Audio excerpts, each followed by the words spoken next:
I believe that Bitcoin is going to have as much of a revolutionary impact on energy as it does on finance. Disruptive, positive influence. And the incredible thing about that is it's an accidental revolution. Bitcoin was designed to be disruptive financially, but it was not designed to be disruptive to energy systems. And yet it is in the most positive way. Welcome to the Leather Lounge, a weekly show recorded live where we explore the latest innovations in the Bitcoin ecosystem.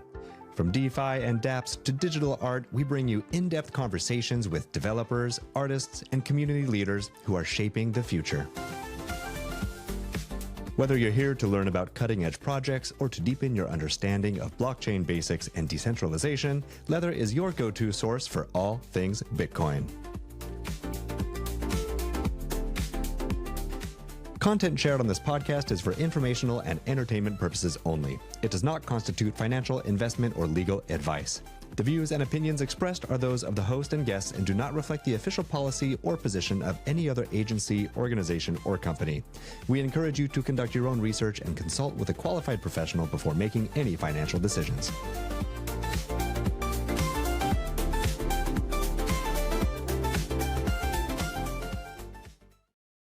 Hello and welcome back to the Leather Lounge, where each week we explore the ideas, technology, and people shaping the future of Bitcoin. I'm your host, Sean Longstreet, and today's guest is a man of many chapters and one of the most versatile voices in Bitcoin. Daniel Batten began his career as an actor, performing on stage alongside Jemaine Clement and appearing in some of America's top-rated TV shows. He later pivoted into tech, launching multiple successful startups, and over the last decade, he's coached top-performing CEOs, written several books, and become a leading voice in Bitcoin.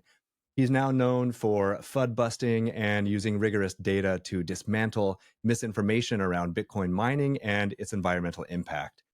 In this conversation, we're going to dive into the current landscape of Bitcoin mining FUD, how mining is accelerating renewable energy adoption and methane mitigation, Daniel's work as a coach and how he uses breathwork and meditation to foster clarity and resilience, and his collaboration with the Human Rights Foundation, quantifying Bitcoin's real-world impact for refugees and the under and unbanked. So Daniel, thank you for joining us. Thank you. Great to be here, Sean. I was thinking it would be nice to start with the Bitcoin mining aspect and then ask you how you transitioned into Bitcoin and then how you drew your attention toward dismantling the myths around Bitcoin mining. There were two things happening at the same time. I was starting to get curious about Bitcoin and just ask the question, is it good for the environment? Is it bad for the environment? Because I came from a background being an environmental activist back in the day. I then launched two different impact investment funds focusing on technologies that had a positive climate impact or social impact. And we reached the point where we were starting to ask the question about how much impact we were having. And at the same time, someone said, well, have you looked at Bitcoin? And I said, based on the knowledge I had, well, that looks like a speculative asset and it doesn't look that good for the environment. So that was my starting point. But I was encouraged by that friend to dig deeper. And thankfully, I took his advice and I did. And I found out a number of counterintuitive truths about Bitcoin.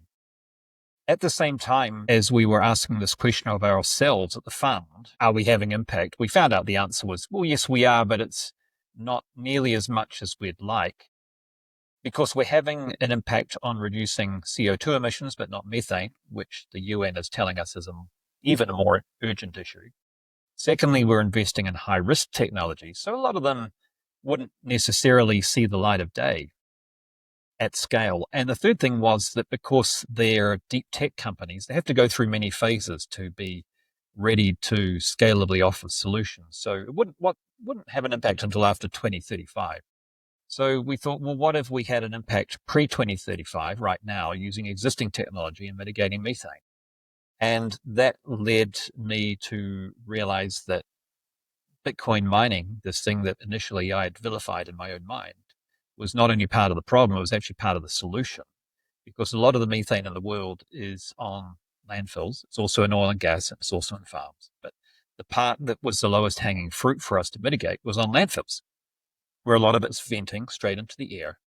And if it's not near a grid where you can convert that methane into electricity and sell it to the grid, it's purely stranded, which means there's no economic incentive for the landfill owner to do anything with that methane unless they're in a regulatory framework where they get fined for not doing something, which is part of the world, but not most of the world, and it's not the most effective way. If you find an economic carrot, it's always more effective than a regulatory stick. So we went looking for these landfills around the world and that's what led me to Costa Rica and Latin America, that were venting their methane, that had stranded power, which we knew they could turn that into electricity. They couldn't sell it to the grid in many cases, but they could use it to do Bitcoin mining on site. So that is what led me both to pivot what our third climate tech fund was.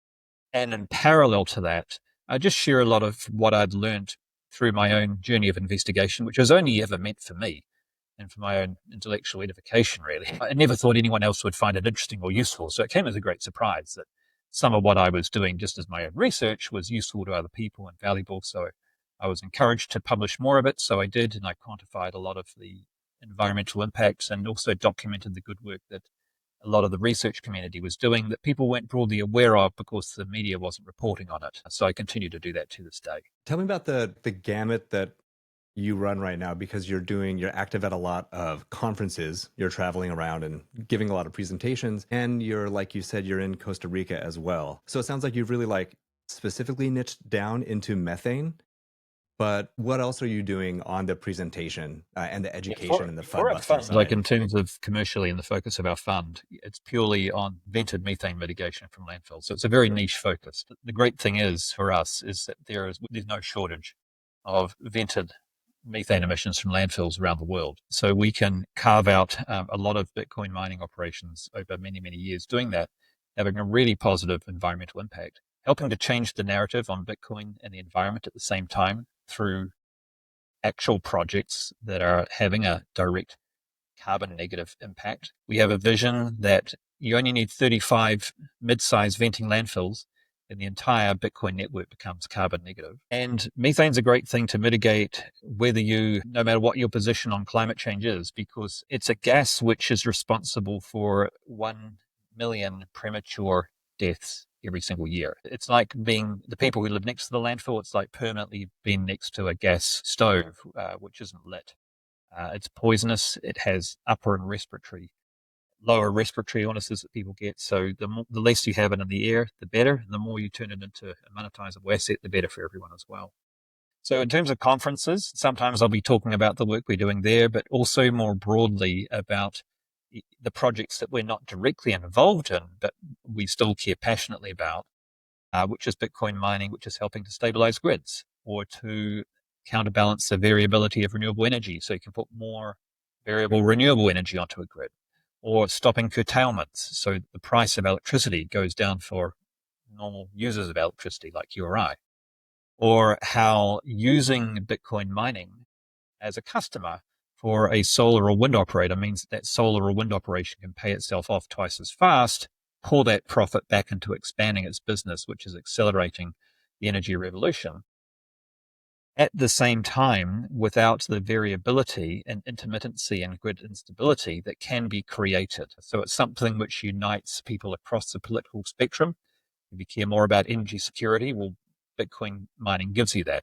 If you care more about decarbonization, Bitcoin mining gives you a path when you can have decarbonization without some of the adverse impacts of having white elephants in the middle of nowhere that cannot transport their power, or they get curtailed, which results in the grid operator having to pay heavy fees, the likes. So back to the methane mitigation, how do you identify which landfills are the best ones for you to dive into, and what does it look like, starting reaching out? And what does that look like, covering it, capturing it? Where does the money, the revenue from the Bitcoin mining go, and what's the benefit? Out of all the variables that dictate which landfill is the best, the variable that's the most important is, can we get in touch with the landfill owner and do they care? That trumps everything else by an order of magnitude. If we can get in touch with the landfill owner, not the operator, because the operator is not economically incentivized to monetize that waste necessarily. We realized that early on. But if we can get in touch with the landfill owner and they have, that for some reason, they are motivated positively, either because they can earn money through doing it, or because they have someone who's saying at a high level in government, hey, you need to do something to reduce it, then we have a conversation. And then from there, the other factors we look at is we prefer to go for venting landfills, so they're not flaring it already. If they are flaring it, that's dealing with about 90% of the solution because that destroys a lot of the methane. So we're looking for where we can have the highest impact. So these are landfills that are not even flaring it. They're just purely venting methane directly into the atmosphere. Really bad idea. So that's the landfills we go for. And then we prefer ones that are a certain size so that it makes economic sense to do deployments. So if they're receiving about 1,500 tons of waste a day, that's a good size. And we know we've potentially got something of economic value. And then we go through this substantial due diligence process of making sure, have there been earthquakes on the landfill which oxidize the methane, for example? Is there leachate leakage? What state are the wells in, etc. When's the landfill going to close? How much organic waste is there? Can we get good satellite data to verify there is as much methane there for a power generation project as we think? That's so in depth. It's a real science. I mean, I've spent the last 2.5 years talking to a guy who's now an advisor to our fund, who's spent 20 years doing this. That's all he does. They do landfill gas to energy projects in Latin America and other parts of the world. And he does the carbon credits on them as well. And after 2.5 years, I still feel like I'm just scratching the surface of my knowledge. Yeah. Where do you think you and your fund will be in 5 years? Well, the goal is we've done more than 35 landfills. We've mitigated through the form of Bitcoin mining that we're doing alone, plus the other people we inspire to do more of it, whether they get funded through us or not, doesn't matter. But the halo effect of this work we're doing is so much that we have, I would say, 400 megawatts plus of power around the world coming from venting landfills, which has a massive emission reducing impact, the result of which is the last vestiges of the Bitcoin is bad for the environment myth have been dispelled with data, because now we can actually show that, like the solar industry, which initially had a carbon footprint but went through this phase that it actually paid it off, that Bitcoin's done the same thing. So everything is net positive for the environment from this point forward.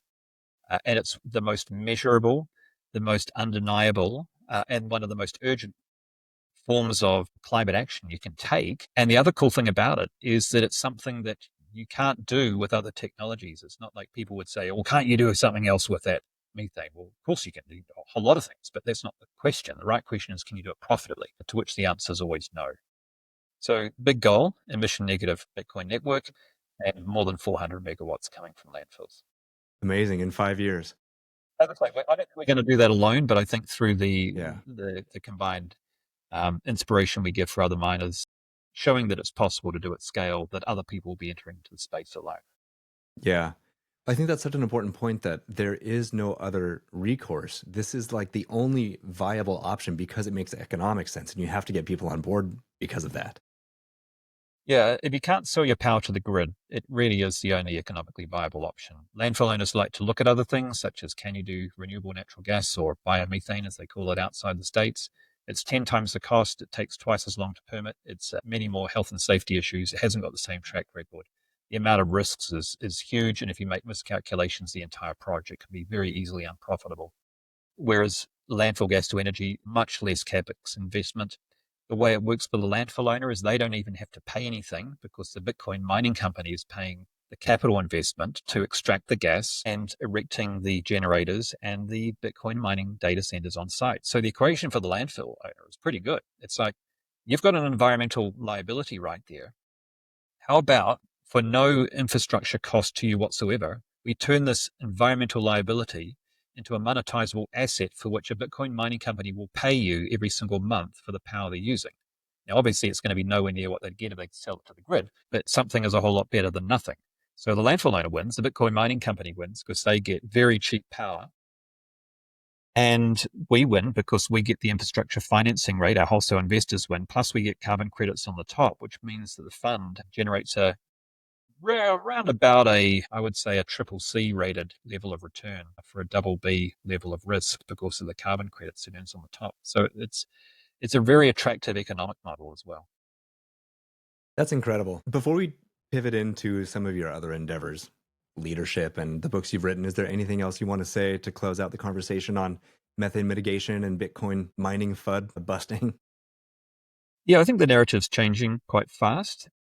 on one hand, and yet on another hand, it's about not being complacent, because just because you're not reading as many hit pieces in the media as you used to, it doesn't mean that the people who read those hit pieces over a course of 4 years, who were bathed in them, have suddenly changed their mind on Bitcoin. They haven't. So by our estimates, we still have about 60% of the broader population who believe that Bitcoin mining is bad for the environment. That's a problem. That's a big problem when it comes to adoption, because you can't have mass adoption without mass acceptance. And if you have mass non-acceptance at a level where people care about something at an existential level, where 86% of the world care deeply about climate action, then that's a potential issue for Bitcoin. So it's really important that we don't get complacent, that we do continue to work with the general population. We don't say, well, it's not been reported in the media, so job's done. No, it's not. If we care about mass adoption, we've actually got a lot of work still to do. Yeah. Well, let's pivot into the coaching that you've been doing. Tell me about that pivot from acting and then into coaching and the books you've written as well. Yeah, I've done a few things. Yeah, I used to think I wanted to be an actor, and I did a bit of that for a little bit of time. Realized quickly I didn't have quite the talent to really make it a main thing. So I used to get little jobs doing physical comedy and commercials here and there, and bits of theatre from time to time. But then I saw it as my side gig. A lot of my peers in the acting industry, they'd have these side gigs where they'd be working in cafes and restaurants. And my side gig was I was working in the IT industry as a project manager.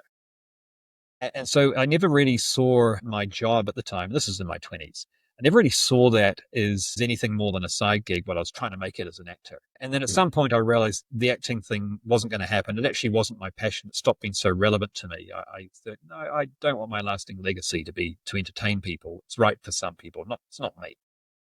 But at the same time, I started to get quite interested in what I was doing in the IT industry. It pivoted from initially being developing software to now leading projects, helping to communicate the value of those projects to customers. And then a friend said, well, I've got an idea for a company. And we chatted about it, and human genome had just been sequenced. So this kind of dates it a little bit. 2003, we had Mhm. the conversation. We decided to form this bioinformatics company that was going to help general molecular biologists to visualize genomic information on the back of Craig Venter sequencing the genome. Those two tools were not widely available at the time. And if I had any idea how difficult it would have been, I probably never would have started, but ignorance is bliss. So I said yes to it. And on the way, I had to learn a whole bunch of things I had no idea how to do, such as how to pitch for capital, how to run a company, how to keep a balanced life and not just work crazy, stupid hours, believing that's what you do to run a successful tech company. It's not. In fact, it's counterproductive. But how you, time's probably one of the worst variables you can just simply double down on to get more productivity. But I discovered that the hard way through experimentation. And there wasn't really a lot of good guidance for the human element of how you as a founder run a successful technology company. In terms of business models, market validation, path to market strategy, lots of mentors, advisors who could help with that, but really nothing in terms of how do you grow as a leader. And I looked at companies like Apple that have been very successful, and I was like, well, okay, so Apple was very successful when it had this CEO called Steve Jobs. Steve Jobs left, and it kind of continued to enjoy the afterglow of his presence for a little while until the veneer of marketing wore off and people realized there was no new innovation and there was no focus happening anymore. And then the company tanked and almost died. And then Steve Jobs came back, and then it became the biggest company by market capitalization in the world. I don't know if it still is, but it was at the time. And I thought, well, okay, so what's valuable here? Was it the business model? Was it the intellectual property? Was it the products at a certain time? What's this one person? One person made a difference to it just about going belly up and becoming the most successful company in the world. And so I thought, well, rather than focus more on how you create more successful technology companies, why don't you focus on how you create more people like Steve Jobs? People who have the level of focus, the communication skills, the vision, the ability to galvanize people together, the insight, the foresight, the communication skills, the ability to pitch a product really well. Why don't we create more people like that rather than believing that's just something you have or you haven't? Because I knew that not to be true, because I had gone through a journey where initially I was very bad at pitching for capital, learnt that this was an art that could be learned, undertook to learn it, and then became very successful at raising capital. In fact, not only successful at raising, but the valuations that we could get for the company on raising went up a lot, like about 40%. Nothing had changed in the company. All that had changed was my ability to communicate what we were doing more effectively, which is a lot easier than creating 40% more sales or 40% more product or 40% more market share. You just get 40% better at communicating. That's a much faster path. So I became fascinated at this whole gap and thought, I stepped down from that company once it had got to a point where I'd achieved what I wanted to achieve with it, appointed a new CEO, ran the company very successfully, probably better than I could have done if I'd stayed there, and moved into this area of exploring how I could coach other technology entrepreneurs based on my experience of the gaps that I perceived, which seemed to me to be the most important thing in terms of both commercial traction, improving the likelihood of success, but also just frankly being kind to the entrepreneurs. I saw a lot of this process in the industry, which was, well, the way you learn, it's like your technology company is this high performance motorcycle, and the technology entrepreneur is the rider of that motorcycle. And the technique by which the entrepreneur learns how to drive that high performance motorcycle in the form of their company is by getting on it and crashing it a whole lot.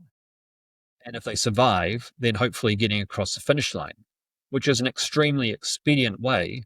You might be successful one time out of five, which is about the industry average. But what if that statistic is really low and that survival rate is really low? Not because of some inherent features of what it is to have a high risk technology company, i.e., a high performance motorcycle, but the fact we've just been really bad at training that rider how to ride that high performance motorcycle, such that a white knuckle ride can turn into a joy ride, such that a death machine can turn into something that can be a tool of exhilaration, which gets you safety over the finish line. So that was my focus, really, was to say, let's double down on this, how we grow people. And I did that for quite a long time and focused particularly in New Zealand at seeing how can we grow as many great founders as possible, because New Zealand, most of our GDP comes from dairy industry. It's primary industry. And I was like, well, you're not going to have a successful international economy when your economy is based on primary industry. That's not scalable. And all we seem to have done in 40 years was translate our economy from selling butter to the UK, from selling milk solids to China. That's still where most of New Zealand's income comes from, is the dairy industry. But rising up fast was the technology industry. It's now the number two. And I thought, well, if we could take that to number one, I can see a bit of a blueprint of how we do that. And it's where you need to become a lot better at growing founders. And if we can become better at doing that than other countries, then maybe technology could become New Zealand's number one export earner. Have you found anything that is unique to Bitcoin founders, or is it just they're just founders just like anyone else, and they can benefit from the same sets of skills that you're teaching? That second thing is definitely true. In one sense, they're just like anyone else, because they're human beings, and all human beings respond well to coaching if they have a growth mindset. That's true whether you want to learn tennis, the violin, or entrepreneurial skills and mindset. So that bit's the same. What's different, and what I found is different, not only through coaching Bitcoiners, but also just having business partners who are Bitcoiners, is it's like we have this incredible shorthand. Because if you're passionate about Bitcoin, you already care about something which is bigger than you. You're part of this movement by default. And so everyone who I've coached as Bitcoin founders, it's like, yes, I have my company, but that's not what I'm really doing. My company is just an expression of how I work for Bitcoin. And it's just the one part of the puzzle that I'm solving. Maybe I want to make it easier for people to do home mining. And that's what I care about. Maybe I see that there's a barrier in terms of user entry that stops people going onto a Bitcoin standard. So I want to solve that user interface problem. Maybe I want to solve the problem of making it easier for people to do home mining without having to learn how to do it, but they can do it on a SaaS model where I source the electricity prices for them at a great rate. I source out the miners, and you can see how much you're mining every single month. So people have these different ways they contribute, but that's not the ultimate reason they're doing it. The ultimate reason is that that's the way they contribute to growing Bitcoin, because they're part of a mission bigger than themselves. So I'll give you an example. My business partner, his name's Harrison, lives in the Bay Area. So we work together at CH4 Capital. We've been working on this for 3 years. I've never met him in person. There is no way that I would consider that sort of a business relationship if we didn't have that common mission, because we're united, and we were united from that first day that we both were working for Bitcoin. We were both wanted to do something which would change Bitcoin in some way. And our contribution was we could both see that the attack vector of Bitcoin is bad for the environment was slowing adoption. So our small contribution would be, well, let's do something that really measurably takes the oxygen out of that attack vector more than anything else we think we can possibly do. Firstly, that it's good for the environment. And secondly, because this is great for Bitcoin, it removes the handbrake. So I'm going to be meeting for the first time at the Bitcoin conference in Vegas in about another 2 weeks. Can you imagine? We've been working together for 2 years. So yeah, there are some differences working with Bitcoin founders because you have that sense of higher unifying purpose as well, which I find means you can do business way quicker. And we talk a lot about trust, but I've actually found that it's a shorter path to gain that trust with people. I'm curious also about the life balance perspective that you not only learned yourself, but then how do you convey that to the CEOs and leaders that you're coaching? What do you say? Doubling down on time is one of the worst Yeah, it really is. mindsets you can have. Yeah. So if you look at things that strategies people use to try and be more productive. So number one, it's a great thing to want to be more productive. Fantastic. Because the one thing we all have in common in this lifetime, we don't have equal opportunity. We didn't come into the world with equal skills, with equal talents, with equal setup, with an equally conducive environment for growth, equal money, equal inheritance, etc. That's all unequal. But the one thing we all have which is equal is time. There's no one here that has 25 hours in a day. There's no one here who gets a tax. We only get 22. We all have 24. So the only decision we have really that makes the biggest difference is how we use that limited time that we're here for on this planet. So it really is the analogy that if you're cutting down a tree and you're just spending all your time trying to cut down the tree, that's going to be very ineffective. But if you spend part of that time to say, look, I've got to actually spend some time sharpening the saw. And if I don't do that, then all the effort I spend cutting down that tree is going to be suboptimal. So what does sharpening the saw look like? Well, it looks like taking time out. It looks like reflecting. So for example, not just optimizing for time, but optimizing your energy, right? We talk a lot about Bitcoin mining and energy, but people are very, very similar, and it's not measured in megawatts or kilowatt hours. But you know when you have more of it, you know when you have less of it, and you know that as a leader of a company, if you don't have a lot of energy, if you're tired, if you're frustrated, if you're feeling angry or disappointed, or you've had something you haven't been able to let go of, that's going to make it hard for you to be an inspiring leader when you get out and pitch for capital, for joint venture partners, to your team, etc. It's going to make it harder for you to think clearly. It's going to make it harder for you to make good decisions. It's going to make it harder for your self-awareness levels to stay high, which adds an additional risk, which is that now it's more likely, because you're tired, you're working these long hours, you're not giving yourself time out, it's more likely that your tone of voice has changed just subtly, so that now when people ask you questions, you're a little bit more curt with them, a little bit more clipped. They start to interpret that as you being more abrupt with them, and that starts to have some residual impacts. But because you're tired, your self-awareness levels have gone down at the same time, so you don't notice the impact you're having, and you believe you're making progress. So this is the conundrum that a lot of people, I find, when I first start coaching them, are in, where that's the way they're operating, because that's the way they believe they should operate, because Elon Musk works 100-hour weeks and it's working for him, so it'll work for me as well. Well, great. Maybe there are 4% of the people in the world who that works for, but the other 96%, I don't think it does that well at all. And so it's about recognizing that for most people, it's a really poor strategy. It's so important to give you to manage your energy above managing time. And there's a number of strategies to do that. The ways that I have consistently found are the best is breathwork and meditation, because breath literally is energy. It's the first act and the last act of life is the breath.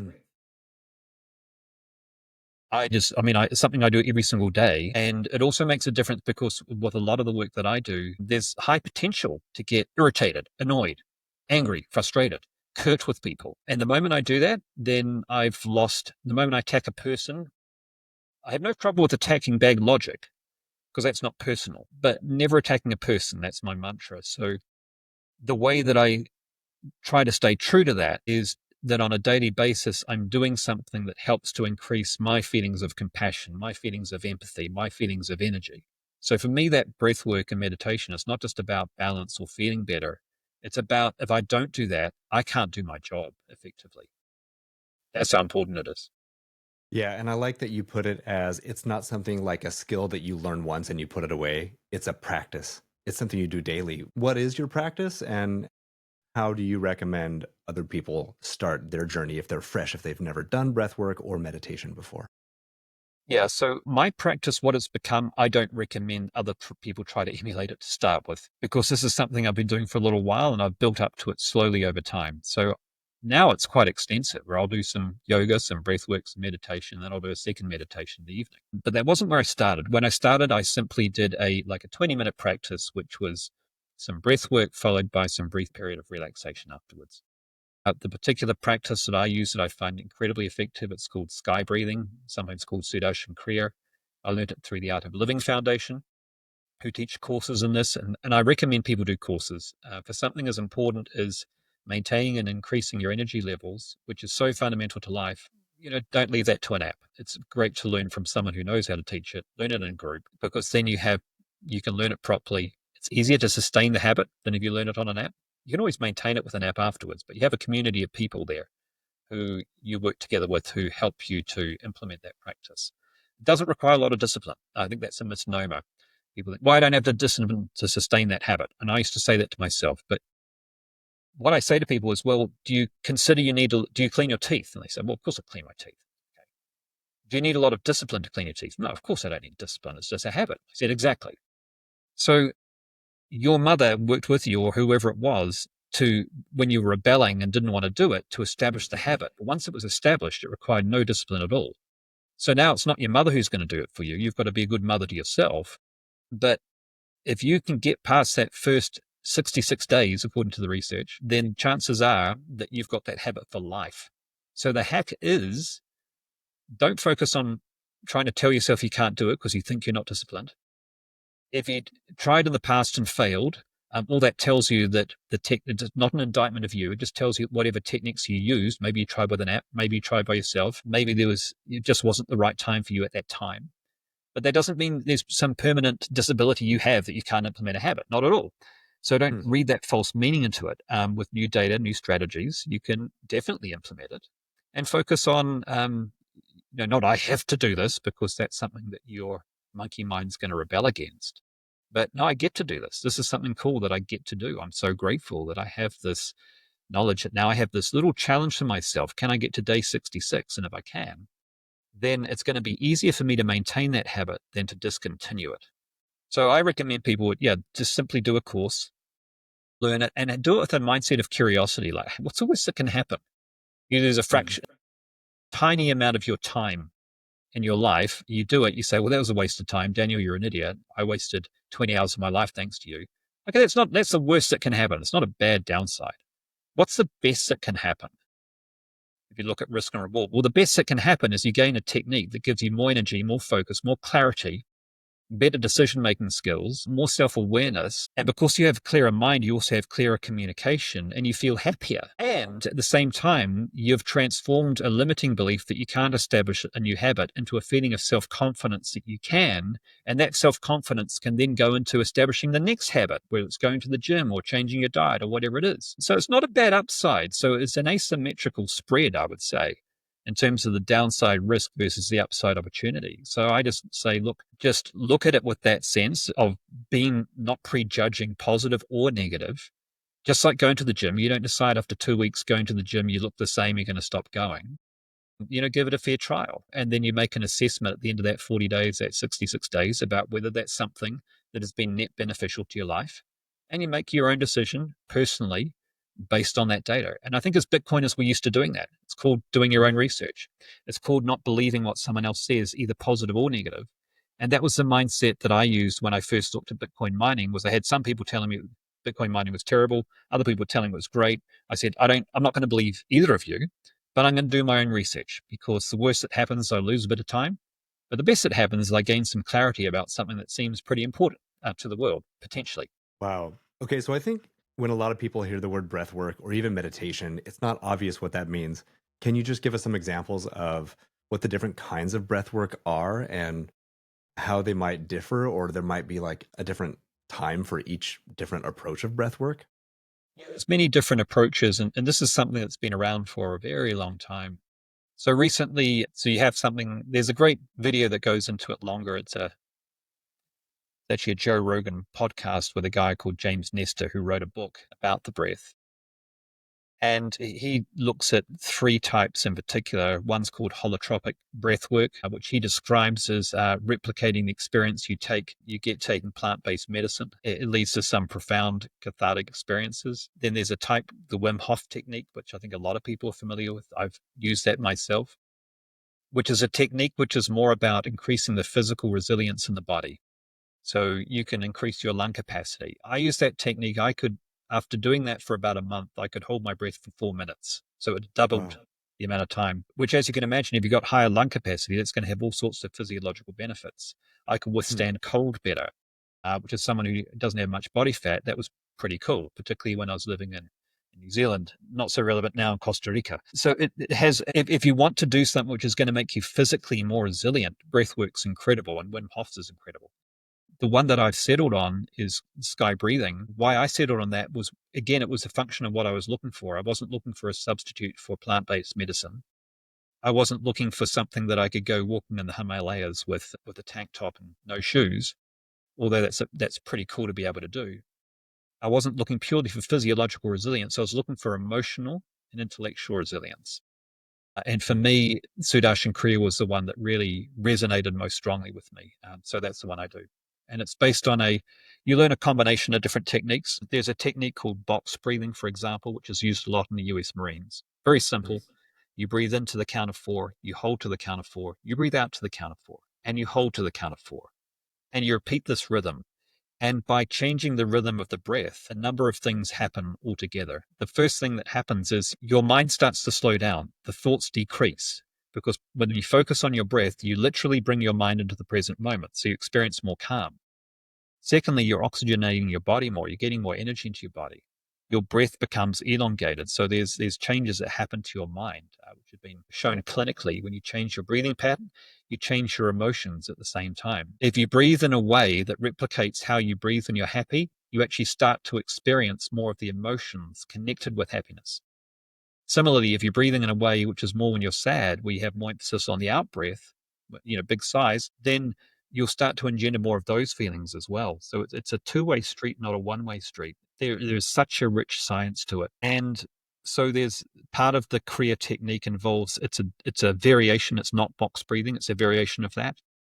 And then there's two other components to it as well. There's a technique called Bastrika, which is it's a forceful breath, which you can call instant energizer as well. That's a coffee substitute. I don't drink coffee anymore. I don't need to because this has all of the upside with none of the after effects. Wow. Okay, so the like homeostasis part is everything equal, right? Four, four, four, four.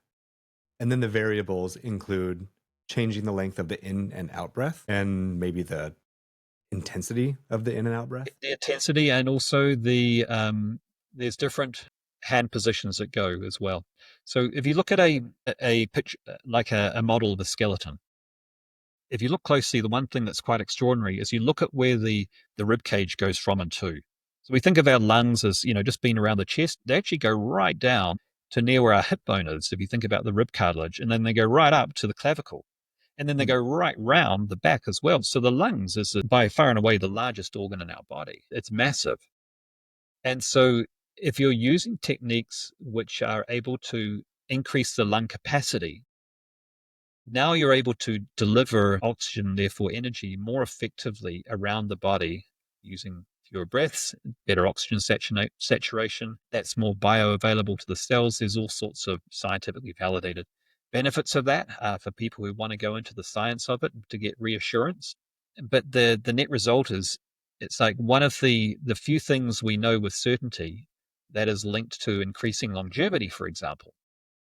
People used to think it was your pulse rate, and if you had a lower pulse rate, more longevity. Well, to some Hmm. extent, but a way larger correlation is lung capacity, very strongly correlated with longevity as well. So, but not just living longer, but better quality of life because you are delivering oxygen, energy more effectively around your body the entire time. So, do you differentiate meditation time with breathing time? Is that one and the same for you? Do you have a separate meditation practice? Yeah, I used to be the same. I didn't do meditation. I just did the breath work to start with. And I actually think that for a lot of people, that's a really good place to start because for some people, you can slip right into a deep meditation instantly. And if you can do that, fantastic, do that. For other people, the mind is so busy that, and a lot of people have this complaint. I sit down and nothing happens. It's like I'm just wasting time. I'm thinking still. It's just that my eyes are closed, right? And so, where the breath is incredibly powerful is it provides a link between the physical body and calming of the mind. And so, and the ancient people always would understand this. What we've tended to do in the West is we've had this approach. We want to divide and divide and divide down knowledge. So we have these subsectors of subsectors of subsectors. But in the past, it was always looked at in a more holistic way. So they wouldn't just do meditation. They recognize that, yeah, just to simply sit down and meditate, in some cases, you're asking too much of yourself. So they would always do something for the physical body first. They do some exercise, some stretching, Mm. some yogasanas. Because what was that doing? It was relieving physical restlessness from the body. And if you don't remove physical restlessness from the body, then it's still present when you sit down to meditate. And that's why people itch and twitch and move around like I used to every 5 minutes. And it becomes a distraction. And all you become focused on is the discomfort in your body. So you do something for your body. So now the body's happy. You've got rid of the restlessness. Then you do something for the bridge between the body and the mind. And that's what the breath is. So it takes you from the body, but towards the mind, because the breath, you're using the physical body in order to have an impact on the mind. So it's the bridge between the two. It's literally the bridge between the outer world of our senses and experiences and the inner world of calm and peace and joy and happiness. So that's the impact the breath has. And then by the time you've finished the breath, as well as the benefits you get, the direct benefits from breathing, the ancillary benefit is you're also now in a state where you want to meditate now, you're going to find it way easier, your mind will be calmer, and you can go deeper. So what I found works for me, I can only speak from my experience, was the breath was a great place to start. Yeah, maybe just do, even if you just do like 1 minute of just warm ups, even just jogging on the spot, then you sit down, do some breathing exercises. Fantastic. And like I say, I would, if you can do a course to learn this, it's going to be much easier for you to maintain it than if you just try straight from an app. And then once you've established that, that'll be having a meditation like experience repeatedly. And then at some point down the track, you can say, okay, now let's look to integrate the meditation so that after the breathing, rather than just lying down for some time and relaxing, I'm going to go and do a meditation afterwards. But I recommend people they do it incrementally, not it's like I'm learning tennis at the moment. If my strategy for learning tennis was to watch videos of Rafael Nadal and Novak Djokovic and then trying to replicate what they do, I probably wouldn't do so well. You know, we learn step by step the basics. How do you hold a racket? Turned out I've been doing that for 20 years. Okay, right. How do you hold it differently for a serve? Oh, I didn't know there was a difference. Oh, you're supposed to hold it differently for a backhand and a forehand. Oh, that might explain a lot. So again, those are things you learn from an instructor who knows how to do it properly, so they can guide you through the right foundational steps. I like your emphasis on finding a course and a community because apps are so convenient now. But I think that's a really important distinction to make. Yeah, and apps have their place. Apps are more for maintaining after you've learned something. They can Hmm. be very good for that. So I do believe there's a place for that, but that's not the right entry point. Not for something that that has potentially great significance to your life. Okay, if it's just I want to learn the guitar and I don't even want to perform it or gain mastery, but I just want to be able to strum a few tunes with a couple of friends on a Friday night. Yeah, YouTube videos are fine. But if it's something such as your own mind, you say, no, I want mastery over my mind. We talk a lot about sovereignty in the Bitcoin community, but isn't the ultimate sovereignty having sovereignty over your own mind, your own thoughts, not being swayed by negative emotions, being emotionally resilient? If someone says something negative to you on Twitter, not being triggered by it. If you get Hmm. triggered that easily, is that freedom? Is that sovereignty? So something that's so important as sovereignty over your own mind, isn't that something worth wanting to master rather than just kind of hack a little bit? I would say so. But again, people have got to make their own decisions. And for me, it's like the sincerity of the method should match the sincerity of the quest. If it's a sincere quest, then yeah, go through a sincere methodology to gain that knowledge. but don't have a sincere quest and then expect you're just going to casually do it through a couple of apps here and there. But again, if that's what you want and it just wants to be a little thing on the side, then yeah, it's fine. Yeah, everyone will kind of like everyone gets Bitcoin at the price they deserve. Everyone Exactly. gets tranquility at their own time, I guess.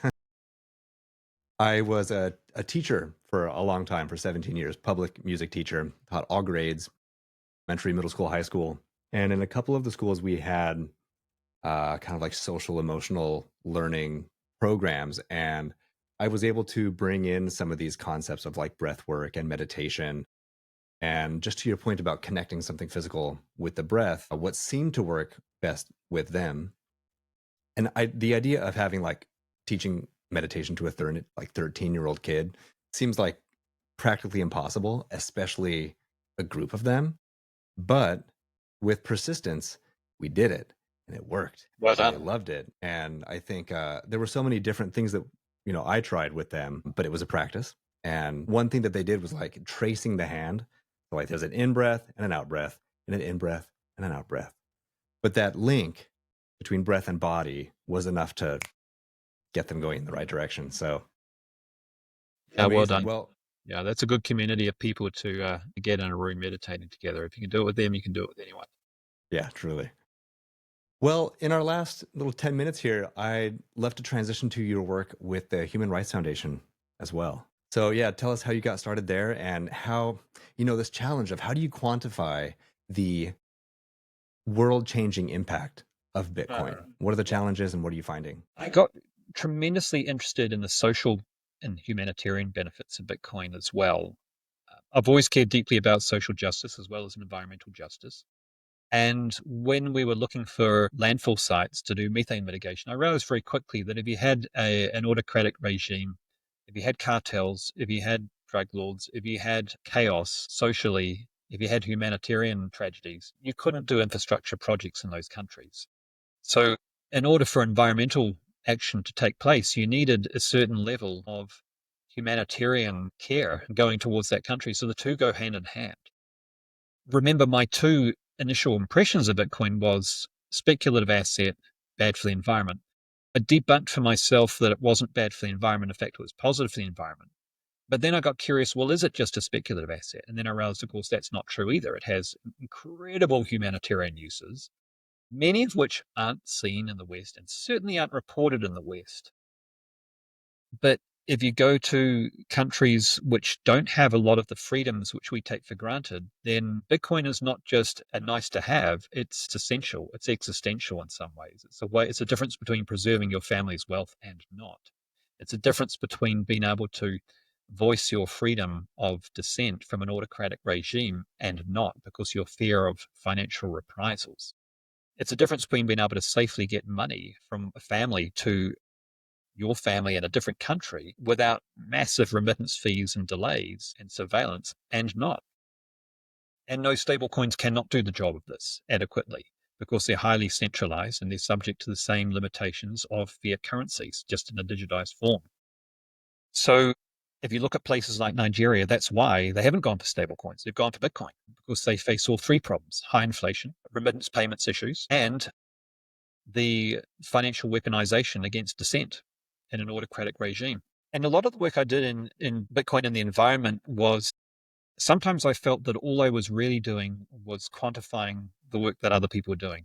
And a lot of the questions I was asking is that's good that it's helping with solar proliferation, but how much is it helping? How much does it reduce the time frame that it takes to get a return on investment off a solar 50 megawatt plant versus not?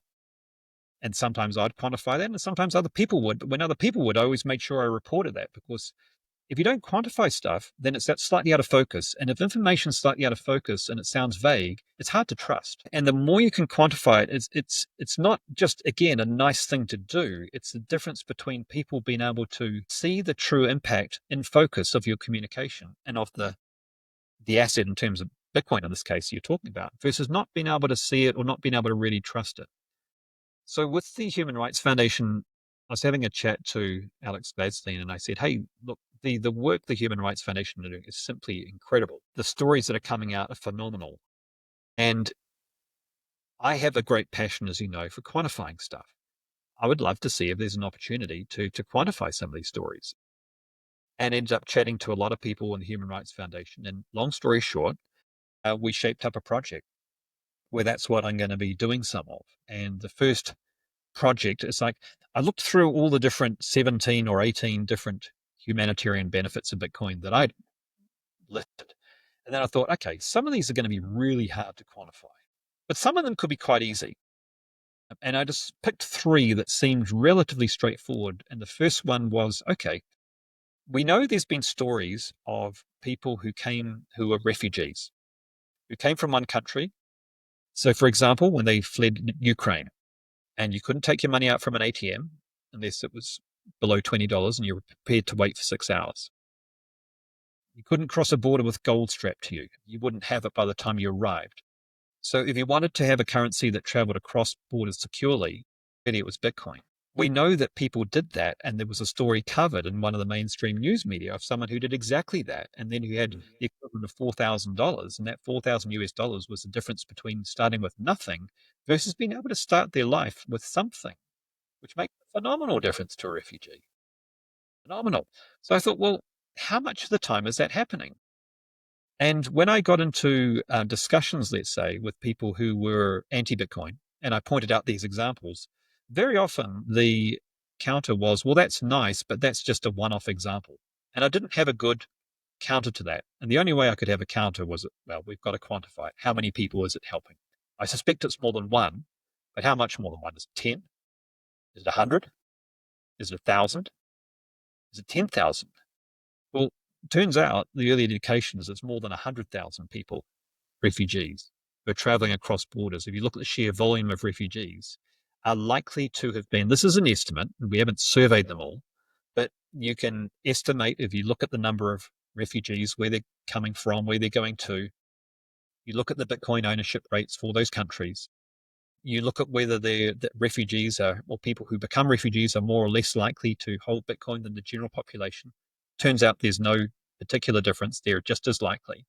Then you can start to get some broad estimates of how many of these people are likely to have been entering into a new country with some amount of Bitcoin. We don't know how much yet, but at least something. So we know already, just from the preliminary research, this is not a one-off example. This is impacting the lives of hundreds of thousands of people. And so part of this work will be to quantify exactly how much we think that is, but also because Bitcoin ownership rates and number of refugees are also growing at the same time, we can project forward and look, well, based on the current trend, how many people could it be helping per year and cumulatively over the next 10 years? Now we're into the millions of people. So the more you start to quantify these things, back up the data, show transparent working methodologies, then people can't quite so easily say, well, Bitcoin is useless or it's only having isolated benefits. And part of this work will also be, again, to look at what I hinted at earlier, is to say, well, because then the next counter is, well, you could have been using any form of cryptocurrency. It didn't have to be Bitcoin. And it's like, well, actually, a minority of the time that might be true, but the majority of the time, there's very good reasons that people are choosing Bitcoin over these other centralized alternatives that, again, have a lot of the same. They're more portable than fiat currency, but they're not more sovereign. They're not less censorable. They're not less freezable. So they have a lot of the same limitations. So that really is what my work's doing. And over this next 6-7 months or so, to put out some research, you can start to change the narratives with the sorts of people who care about not just the stories, but also the data about how many people this is impacting. And there's a lot of organizations who care deeply about that data. And the other interesting thing is that this ties into the environmental work, because it's much easier to say, well, this technology is wasting energy. It doesn't, of course. The failure to mine Bitcoin is actually wasting energy. But it's much easier to have a value judgment that the technology is wasteful if you perceive it as useless. The moment you see that it has not just incidental utility, but massive utility for a huge group of people, suddenly that value judgment tends to go away. There's such a range of what Bitcoin is and what it represents for people. Bitcoin is hope in so many different ways. I think for the majority of Americans, it's a savings technology. But to your point about the refugees, it makes a huge quality of life difference in the moments that matter. And then, like we've talked about in the episode so far, is just the mining aspect, how it can help proliferate green energy at the end of our hour here, what else do you think? What are some other aspects about Bitcoin that maybe we haven't even touched on yet? You know, I believe that Bitcoin is going to have as much of a revolutionary impact on energy as it does on finance. Disruptive, positive influence. And the incredible thing about that is it's an accidental revolution. Bitcoin was designed to be disruptive financially, but it was not designed to be disruptive to energy systems. And yet it is in the most positive way. And it's not just about making grids more sustainable, though that's part of it, but it goes much wider than that. It's about Bitcoin as a way to make it profitable to deliver renewable microgrid energy to 600 rural Africans. Bitcoin is a way where if you're in France and you're putting more variable renewable energy on the grid, and you're currently using nuclear power plants to load balance that, which is shortening the life of those nuclear power plants by years at the same time as you have to go through a whole lot of extra safety checks to do that. It provides an alternative shock absorber. So you don't do things which are nuclear power plants were never designed to do, and that's be a load balancer.